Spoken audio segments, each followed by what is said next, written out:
Hello everyone, Himachali योद्धा class में सबका स्वागत है। हम कर रहे थे एचपी पुलिस का मैथ। हमने 3 टॉपिक कर लिए थे। कौन कौन से? इरेशनल नंबर और चाल, समय और दूरी, और हमने जो एक और टॉपिक कर लिया था, यानी क्या जो हमने पीछे किया था प्रोबेबिलिटी वाला टॉपिक। सही है, हमने 3 टॉपिक कर लिए थे। और चौथा टॉपिक हमने शुरू किया था क्षेत्रफल यानी क्षेत्रमिति वाला सवाल। देखिए, क्षेत्रमिति वाले सवाल जो है वो फॉर्मूले पर डिपेंड करते हैं। जो फॉर्मूले जो मैंने पहली क्लास में आपको लिखवाए हुए हैं उन्हें नोट करिए, और जो आपको इन सवालों में करने में आसानी मिलेगी, मतलब जिससे आपको इन सवालों को करने में आसानी मिलेगी, अच्छे से करिए, उनको लिखिए, याद करिए, क्योंकि क्षेत्रमिति वाला टॉपिक जो है वो जो है किस पर डिपेंड करता है? फॉर्मूले पर डिपेंड करता है। सही है, अच्छे से तैयारी कीजिए। ग्राउंड की डेट कभी भी आ सकती है, हालांकि गवर्नमेंट अभी कुछ बता नहीं रही है, फिर भी आप अपने जो है टेस्ट को तैयार कीजिए, क्योंकि पहले से तैयारी करते रहेंगे तो अच्छा रहेगा। बाद में जब कितना टाइम मिलेगा आपको टेस्ट के लिए, सही है, तो इसी हिसाब से आप तैयारी करते रहें और लगातार कोशिश करते रहें। सही है, अब देखते हैं बोर्ड पे लिखे वो क्वेश्चन। देखिए क्या क्वेश्चन है। पहला क्वेश्चन हमारे पास क्या है? यदि किसी आयत की लंबाई को 4:5 के अनुपात में बढ़ा दिया जाए और उसकी चौड़ाई को 3:2 अनुपात में घटा दिया जाए, तो उसका क्षेत्रफल में अनुपात में क्या कम हो जाएगा? देखिए कैसा सवाल है। ये कोई है, मतलब मान लीजिए कोई आयत है, ठीक है, ये बोल रहा है कि पहले कितना था, ये इसकी जो थी ये 4 थी, और इसकी जो ये थी कितनी थी? 3 थी। पर जब इसको दूसरे में किया गया तो इसकी ये 5 होगी और ये 2 होगी, यानी घटाई गई, यानी सॉरी, लंबाई चौड़ाई जो है 4 थी, ये 5 थी, लंबाई आयत इस हिसाब से थी, और जो ये 3 थी, ये 4 थी। ये सवाल ये बन रहा है कि यानी 2 आयतें ली थी कि पहले क्या थी, जो इसकी लंबाई थी 4 थी, इसको बढ़ा के कब कितना कर दिया? 5 कर दिया गया। सही है, और दूसरे में क्या हो रहा है, इसकी चौड़ाई को 3 से क्या कर दिया गया? 2 कर दिया गया, 3:2 में घटा दिया गया। ठीक है, एक बढ़ा दिया गया और एक घटा दिया गया, तो आयत के क्षेत्र में कितनी कमी हो जाएगी? बिल्कुल आसान सा सवाल है, बस सवाल डिफिकल्ट लगा देखने में, करने में बिल्कुल आसान। देखिए पहले इसका क्षेत्रफल क्या होगा? पहले वाले जो आयत का क्षेत्रफल, पहले वाले आयत का क्षेत्रफल। सही है, पहले वाले आयत का क्षेत्रफल क्या होगा? 3:4, यानी क्या? 12। सही है, 12। और दूसरे वाले आयत का क्षेत्रफल क्या होगा? दूसरे वाले आयत का क्षेत्रफल। सही है, इसका क्षेत्रफल क्या होगा? देखिए क्या दिया है ना, 2:5, यानी 2 गुना 5 यानी 10। बस इसका अनुपात निकालना, यानी क्या?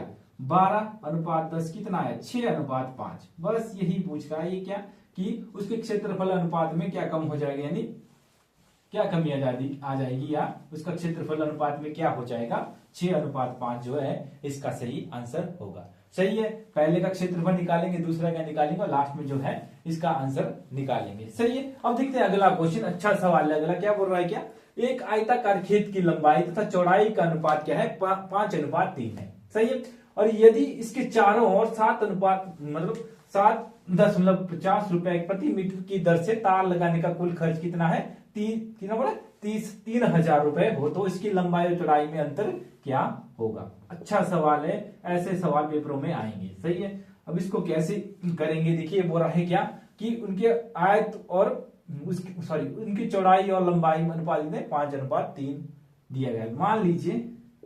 मान लो लंबाई कितनी है? 5x, और चौड़ाई कितनी है? 3x। सही है, ये हो रहा है कि इसके चारों ओर 7 अनुपात, इसमें चारों ओर में यहाँ क्षेत्रफल का यूज नहीं होता, यहाँ होता है परिमाप का यूज। और परिमाप का जो फॉर्मूला होता है वो क्या होता है? परिमाप का जो फॉर्मूला होता है वो होता है क्या? 2 × L + B। ठीक है, तो 2 ये कितना है? 5x + 3x, और जो इसका जो दिया है खर्चा कितना? प्रति वर्ग मीटर, यानी गुना 7.50 इक्वल टू 3,000 के बराबर। ये बनी इसकी टर्म। सही है, जो हमारे पास सवाल में दिया गया है। इससे जो हम x की वैल्यू निकालेंगे और बड़े आसानी से जो है इनका अंतर निकाल सकेंगे। सही है, देखिए कैसे निकालेंगे। अब इनको कर लेंगे ब्रैकेट वाले को जमा, ये कितना हो गया? 8x। सही है, गुना 7.50 गुना इक्वल टू 3,000। सही है, मैं इसको जो हो यहां से थोड़ी जगह बना देता हूं। सही है, अब देखते हैं क्या ये हो गया हमारे पास, कितना ये होगी इसकी गुना, ये हो गया 16x गुना 7.50 इक्वल टू 3,000। सही है। इस हिसाब की टर्म बने। अब निकालेंगे हम x की वैल्यू, ये सारे गुना में है तो दूसरी साइड जाके क्या हो जाएगी, ये भाग में हो जाएंगे। सही है, ये बन गई भाग में टर्म। सही है। अब इसको फिर से करेंगे, यानी क्या 3000 गुना 16 गुना 7.50, और इस पॉइंट को जब हटाएंगे तो पॉइंट के पीछे कितनी रकमें हैं, 2, यानी ऊपर आ जाएगा 100 गुना 100। सही है। अब इसको करेंगे यहां पर क्या 3000 गुना 10 गुना 100 गुना 16 गुना 750। सही है। अब इसको काटेंगे, यानी क्या, इससे ये कट गया 75 एकम 75, 75 चौक 300, ये भी कट गया, फिर 4 एकम 4, 4 चौक 16। सही है। और 4 एकम 4 और ये आ गया 25, यानी जो हमारे पास x की जो वैल्यू यहां पर आई वो हमारे पास क्या आई, x की वैल्यू जो हमारे पास आई वो आई हमारे पास क्या, इसको मैं रब कर दूं,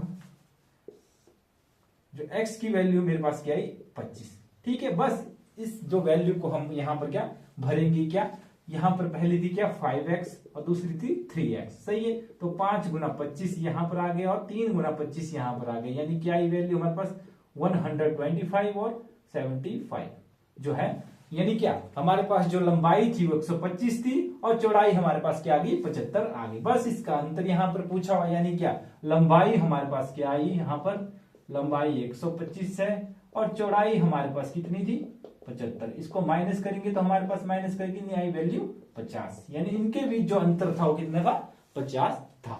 सही है। सही सवाल है। ऐसे सवाल पेपरों में आते हैं। देखिए घुमा फिरा के जो है पूछते हैं एग्जाम, आज के जमाने में कोई सिंपल जैसा सवाल नहीं देते हैं, घुमा फिरा के जो है चलते हैं। तो इसलिए कठिन से कठिन सवाल करने की कोशिश करें। पहले मैंने आपको बेसिक सिखाया इन सब का, अब हम अच्छे अच्छे सवाल करेंगे। सही है।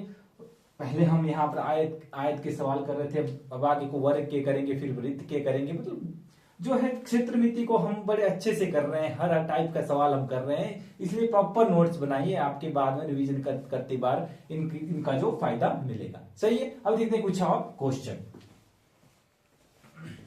देखिए अब करते हैं अगले टाइप, यानी आयत वाले सवाल हमने कर लिए, अब करते हैं वर्ग वाले सवाल। सही है। आयत क्या होता था, आयत होता था ऐसे जिसकी ऐसी होती थी, मतलब लंबाई बड़ी होती थी और चौड़ाई छोटी होती है। पर वर्ग क्या होता है, वर्ग होता है जिसकी चारों भुजाएं समान होती है, इसको बोलते हैं वर्ग। यानी क्या, ये भी अगर 4 भी होगी, ये भी 4, ये भी 4, यानी चारों भुजाएं इसकी समान होती है वर्ग की। सही है। तो इसको बोलते हैं वर्ग। अब इन सवालों को कैसे करते हैं, देखिए पहले बेसिक सीखते हैं, उसके बाद धीरे धीरे अच्छे अच्छे सवाल करेंगे। ठीक है। यहां पर बोल रहे क्या, एक वर्गाकार खेत की एक भुजा 6 मीटर है तो उसका क्षेत्रफल तथा परिमाप क्या होगा। सही है। मतलब क्या, कोई वर्ग है उसकी जो भुजा है वो 6 मीटर है तो इसका क्षेत्रफल तथा उसका परिमाप क्या होगा। देखिए इसके जो फॉर्मूले यहां पर यूज होते हैं, यानी क्या वर्ग का क्षेत्रफल का फॉर्मूला क्या होता है, वो होता है क्या भुजा गुना भुजा, भुजा गुना भुजा। सही है। और वर्ग का जो परिमाप है, वर्ग का परिमाप है वो होता है क्या 4 गुना भुजा। सही है। इससे इसका आंसर निकाल सकते हैं, यानी क्या हमारे पास भुजा दी है, यानी क्या 6 गुना 6 यानी 36 मीटर स्क्वायर, यानी क्या वर्ग का जो क्षेत्रफल आएगा वो आएगा क्या 36 मीटर स्क्वायर, और वर्ग का जो परिमाप आएगा वो क्या आएगा 4 गुना 6 यानी 24 मीटर। सही है। 24 मीटर इसका परिमाप आया, 36 मीटर स्क्वायर इसका क्या आया हमारे पास जो है क्षेत्रफल आया।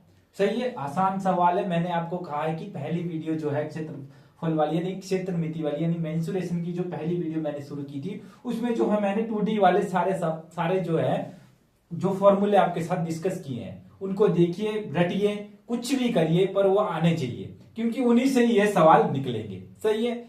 बाद में जो एग्जाम में बैठेंगे तो जब भूल जाएंगे ना तो ऐसे आसान सवाल इसमें परिमाप वाला फॉर्मूला लगाएंगे और गलत हो जाएगा। सही है। तो इसलिए फॉर्मूलों का ज्ञान यहां पर होना जरूरी है। सही है। अगला सवाल हमारे पास क्या है कि एक वर्ग का क्षेत्रफल 50 वर्ग मीटर है तो इसका विकर्ण क्या होगा। देखिए इसका फॉर्मूला मैंने लिखा है विकर्ण निकालने का, यानी क्या विकर्ण इक्वल टू अंडर रूट 2 गुना क्षेत्रफल। बस यहाँ जो है पुट करेंगे इनको और निकल जाएगा, यानी क्या अंडर रूट में क्या है 2 गुना क्षेत्रफल हमारे पास क्या है 50। ठीक है। इसको करेंगे गुना, यानी ये हो गया 100, और जो अंडर रूट यहाँ पर इस प्रकार लिख सकते हैं 10 का स्क्वायर यानी 100, और जो अंडर रूट ये कट जाता है, यानी क्या आया इसका जो विकर्ण आया हमारे पास क्या आया 10 यहां पर आया। सही है। इस हिसाब से इन सवालों को करने की हम कोशिश करेंगे। फॉर्मूलों का यूज यहाँ पर होता है। देखिए जो है, मेरी बात मानिए, नोट्स बनाइए, अच्छे से काम आएगा आपका बाद में। सही है। ऐसे उड़ उड़ के मत पढ़िए, एक प्रॉपर वे में तैयारी कीजिए। तैयारी करने में भी मजा आना चाहिए करने में, तभी जो है आपकी तैयारी अच्छी होती है। सही है। अब देखते हैं कुछ और सवाल। मेहनत कीजिए और अच्छे से मेहनत कीजिए। जो बोलते हैं कई जीत बाकी है, कई हार बाकी है, अभी तो जिंदगी का कई सार बाकी है, यहाँ तो चले हैं नई मंजिल के लिए, ये तो एक पन्ना था, अभी तो पूरी किताब बाकी है। सही है। सो मेहनत करते रहें, अच्छे से मेहनत करते रहें। क्यों? मेहनत का फल हमेशा मीठा होता है। सही है। अब देखते हैं कुछ और क्वेश्चन। सो ये रहा अगला क्वेश्चन हमारे लिए। क्या है हमारा क्वेश्चन? दो वर्गों का क्षेत्रफल क्या है? 16:9 में है। ठीक है। तो उनके परिमाप का अनुपात क्या होगा? देखिए क्या क्वेश्चन ये बोल रहा है कि कोई दो वर्ग हैं। सही है। कोई दो वर्ग है। ठीक है। इनका जो एक का क्षेत्रफल 16 है और एक का 9 है। मान लीजिए ऐसा क्षेत्रफल दिया गया है, ऐसे अनुपात में दिया गया, क्योंकि हमें मानना पड़ेगा। सही है। अब इससे हम कैसे इन सवालों को करेंगे, ये अब कोशिश करेंगे हम। देखिए पहला वर्ग, ठीक है, पहला वर्ग का जो क्षेत्रफल है वो कितना है? 16 है। ठीक है। अब इससे हम भुजा इसकी निकाल लेंगे, वर्ग की भुजा। वर्ग की भुजा सही है, वो होती है क्या? देखिए हमें यहाँ भुजा निकालनी पड़ेगी। यहाँ दिया था हमारे पास क्षेत्रफल 16। ठीक है। और जो फॉर्मूला होता है वर्ग का वो क्या होता है? भुजा स्क्वायर, यानी ए स्क्वायर इक्वल टू 16। सही है। यहां से हम ए की वैल्यू निकालेंगे, यानी ए इक्वल टू क्या? √16। यानी √16 में क्या आया? 4 गुना 4, यानी क्या? ये कट गया, यानी हमारे पास क्या आया? यहाँ आ गया 4 का स्क्वायर √2 में, और ये कट गया, यानी क्या? ए आया हमारे पास क्या? 4। सही है। और हमारे पास बी क्या आया? बी यानी दूसरे वर्ग का क्षेत्रफल। ठीक है। दूसरे वर्ग का क्षेत्रफल क्या था? 9। ठीक है। ये क्या हमारे पास? ए क्यू इक्वल टू 9, यानी ये हमारे पास फिर से आया रूट, यानी 3। और जो हमारे पास भुजा पहले की कितनी है? एक पहले जो वर्ग की का जो पहला वर्ग था, पहला वर्ग, उसकी भुजा कितनी आई? 4। ठीक। और दूसरा जो वर्ग था उसकी भुजा की आई हमारे पास 3। ठीक। अब इनका परिमाप हम निकालेंगे और उनका जो क्या बोल रहे हैं? अनुपात में निकालेंगे। ठीक है। यानी पहले वर्ग का जो परिमाप क्या आएगा? 4 गुना 4 यानी 16, और दूसरे का क्या आएगा? 3 गुना 4 यानी 12, क्योंकि जो परिमाप का जो फॉर्मूला होता है वो होता है क्या? 4 गुना भुजा। भुजा हमने दोनों की निकाल दी है और हमारे पास आया 16:12। ठीक है। इसको हम 4 से काट देंगे, यानी 4 एकम 4, 4 चौक 16 और 3 चौक 12, यानी 4:3 में जो है ये वैल्यू थी परिमाप की भी। यानी क्या? अगर 16:12 भी आता है कभी कभी, या 4:3 भी आ जाता है, जो परिमाप है इनका। सही है। तो आज यहीं तक रखते हैं। अच्छे से तैयारी कीजिए, आपके ये काम आएगी जब जो टेस्ट आएगा। सही है। आपके लिए एक अच्छा सा तैयार कर रहा हूं, मैथ की जितने भी टॉपिक है अच्छे से तैयार कर रहा हूं। अच्छे से नोट्स बनाइए, आपके काम आएगा। सही है। और हाँ, हिमाचल योद्धा क्लासेस को भी सब्सक्राइब कीजिए, वीडियो को शेयर कीजिए, लाइक कीजिए। धन्यवाद।